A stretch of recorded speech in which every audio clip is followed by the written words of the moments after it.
Bonsoir mesdames, messieurs et bienvenue dans cette nouvelle vidéo. On parle toujours de l'actualité autour du football camerounais et le gros sujet en ce moment, c'est la succession de Rigobert Sambana à la tête des Lions indomptables du Cameroun. Un nom qui est cité, le français Hervé Renard, lui qui est actuellement sélectionneur de l'équipe féminine de France. On parle de ce nom-là avec notre consultant Yannick Reno. Bonsoir Yannick Reno.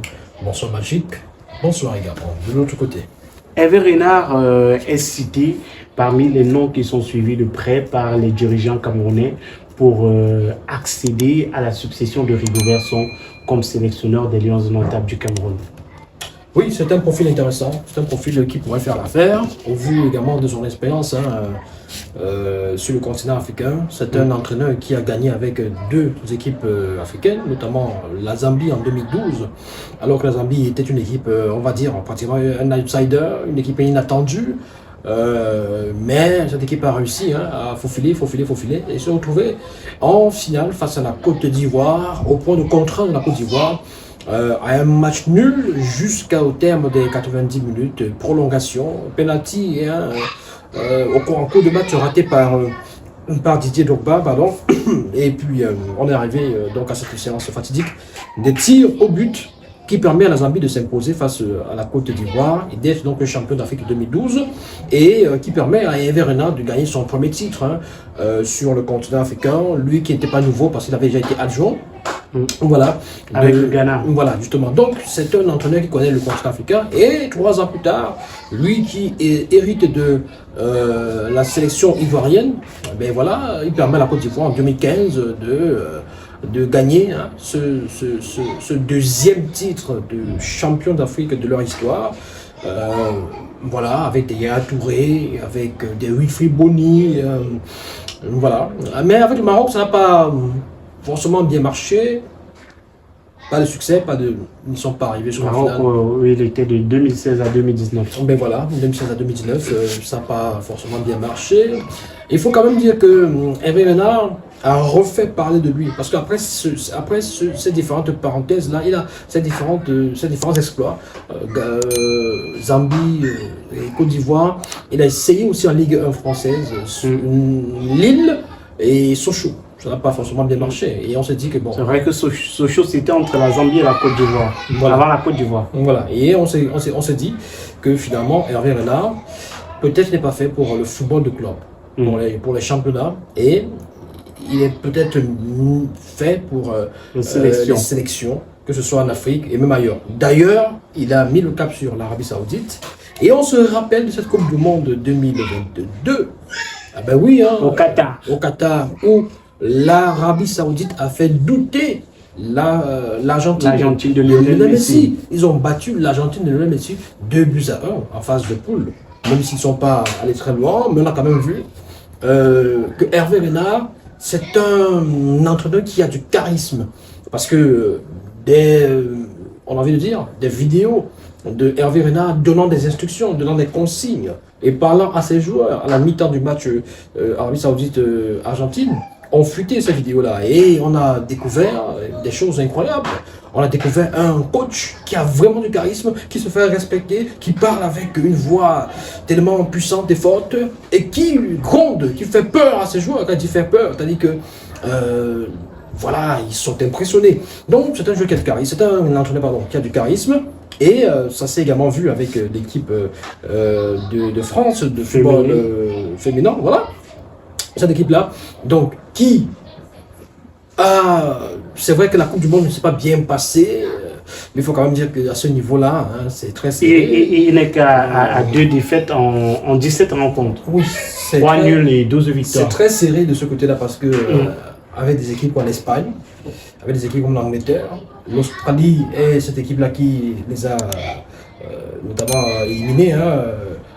Une équipe qu'ils avaient rencontrée déjà en match amical quelques semaines, quelques jours avant la compétition et qui les a encore retrouvés pendant la Coupe du Monde et qui les a battus. Donc ça faisait 2 défaites d'affilée avec la même équipe. Ça veut dire que c'était complètement difficile, quoi. Donc actuellement il est du côté de la France, il est entraîneur de l'équipe de la sélection féminine. C'est aussi un problème parce que par rapport à son recrutement, à son probable recrutement, parce que il va mener, il va conduire cette équipe aux Jeux Olympiques de Paris 2024. Est-ce que la FECAFO va attendre qu'il se libère de ce côté-là pour venir? Et pendant ce temps, qu'est-ce qu'on fait?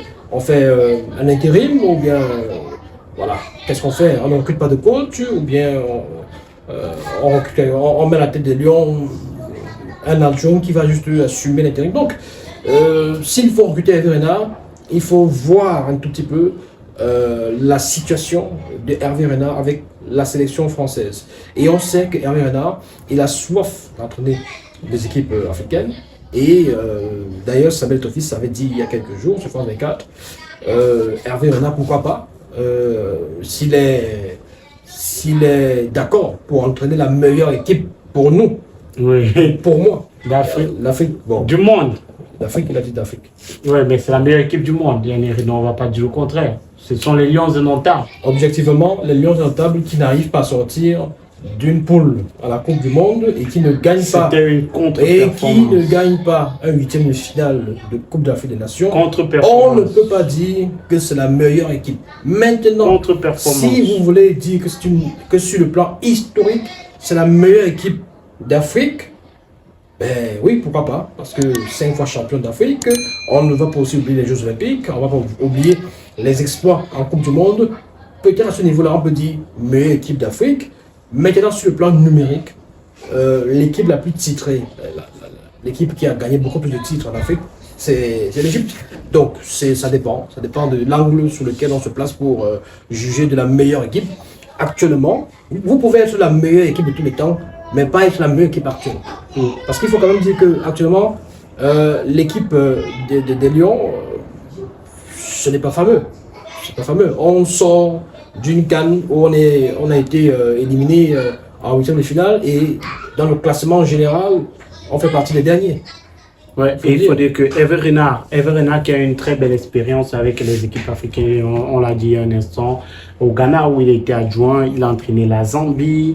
La Zambie c'était de 2008 à 2010, l'Angola de 2010 à 2011. Il est revenu en Zambie de 2011 à 2013, la Côte d'Ivoire de 2014 à 2015 et le Maroc de 2016 à 2019. Actuellement, il entraîne l'équipe de France féminine. Le Cameroun, pourquoi pas, peut-être après. Maintenant, tu l'as dit, le véritable problème, ce sera peut-être attendre qu'Hervé Renard se libère avec l'équipe de France de football qui est engagée pour les Jeux Olympiques avant de venir entraîner l'équipe du Cameroun. Mais en termes de profil, en termes de qualité de jeu, est-ce qu'Hervé Renard correspond à l'équipe du Cameroun? Oui, il correspond à l'équipe du Cameroun. Est-ce que l'environnement de l'équipe du Cameroun correspond à Hervé Renard? C'est la question que moi je me poserais.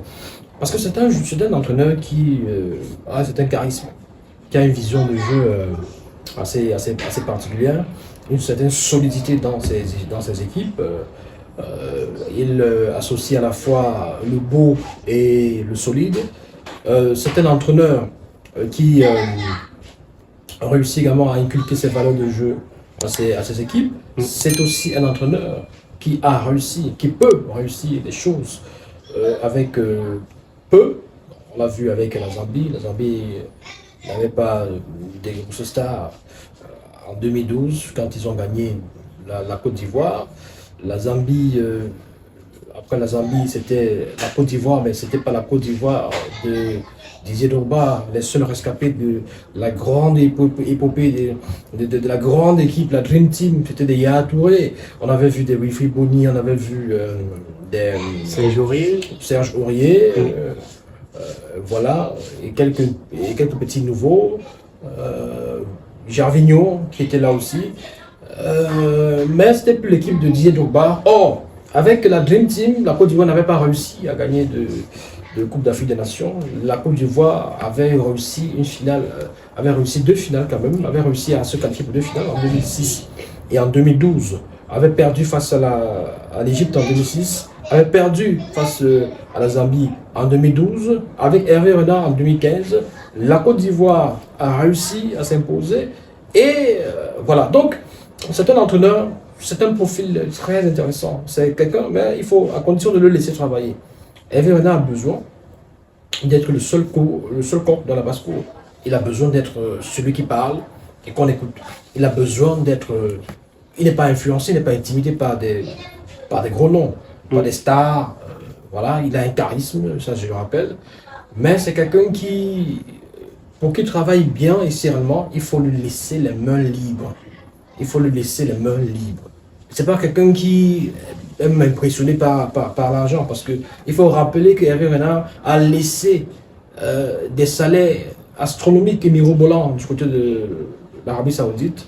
Vous connaissez très bien l'Arabie Saoudite. Lorsqu'on a eu la rumeur qu'il annonçait en France, on a même voulu augmenter, c'est-à-dire qu'on a voulu augmenter des zéros sur son salaire. Hervé Renard, il a préféré aller entraîner la France, l'équipe de France de football féminine.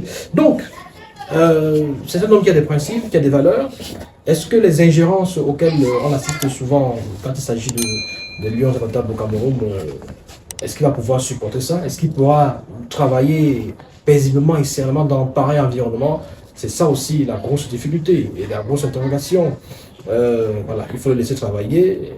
Il ne faut pas que des gens viennent s'immiscer dans les séances vidéo lors des entraînements, etc. Il ne faut pas venir mettre en doute son autorité, parce que le carburant, le moteur de Hervé Renard, c'est justement cette autorité-là, cette influence qu'il exerce sur ses joueurs. Donc, voilà.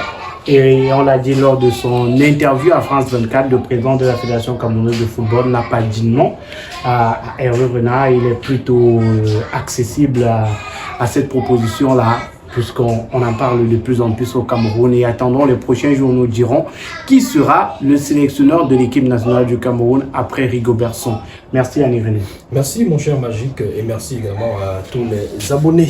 Et portez-vous bien. Et à bientôt. À très bientôt. Likez la vidéo, laissez vos propres avis en commentaire et abonnez-vous si vous êtes nouveau.